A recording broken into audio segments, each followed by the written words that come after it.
Lá, 7 de fevereiro de 2024. Terceiro dia de julgamento de Daniel Alves na Espanha. Dia muito importante porque foi o dia que o jogador prestou depoimento. Inicialmente havia previsão de que ele fosse ouvido logo no primeiro dia. Foi um pedido da defesa que o Daniel Alves ficasse para o último dia, para ser ouvido no último dia de julgamento. E esse depoimento do jogador acusado de estupro de uma jovem, então com 23 anos, em Barcelona, na Espanha, aconteceu. E eu começo entre nós de hoje falando sobre isso, porque o que o Daniel Alves contou no depoimento dele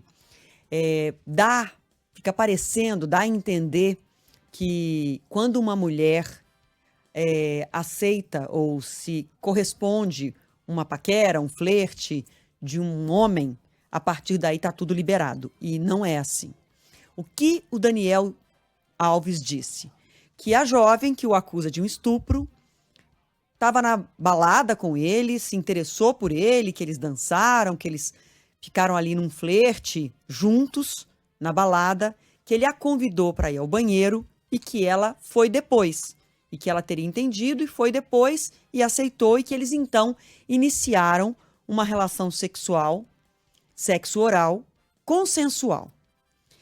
Aquilo que ele havia negado durante muito tempo, que existia uma relação sexual, ele admitiu nesse depoimento, porque, como a gente já disse, ele mudou de versões muitas vezes, mas ele disse então que houve uma relação e que ela não havia se recusado a ter essa relação com ele, iniciar uma relação de sexo oral. E aí, ele usa essa narrativa do tipo, ela topou, para dizer que não houve uma violência, que não houve um estupro e que não houve uma agressão. E por que é importante dizer isso? Porque isso não significa que não teve estupro. Não significa que não teve violência. O fato de uma mulher ou de um homem aceitar uma relação sexual, começar uma relação sexual, no momento em que há uma recusa, um não, ainda que a relação sexual já esteja acontecendo, se houver a insistência e a pressão do outro lado, é violência. Então, o fato de a mulher se interessar pelo homem, se corresponder aí a um convite, não significa que não teve estupro. Porque se disse não, não é não. E a partir do momento em que a mulher manifesta que não quer mais, se o homem persiste, insiste, pressiona, tenta seguir em frente com qualquer tipo, usando qualquer tipo de força, violência, ameaça, é estupro.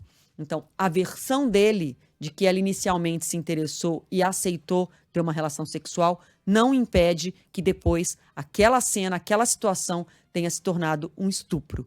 Eu acho importante dizer isso porque muita gente se recusa a entender a lei ou realmente não tem informação sobre a lei, e a lei determina que no momento do não, a partir dali, o que vem é o estupro. É bem importante isso ficar claro, porque a partir do não, o que acontece depois é estupro. E ele, obviamente, está negando que esse estupro tenha acontecido. A versão dele é de que tudo seguiu normalmente, mas tem várias provas de que ela saiu transtornada, aos prantos, e que, inclusive, essas provas, até provas surpresa no processo, podem corroborar o que ela conta de como ela deixou o banheiro da boate.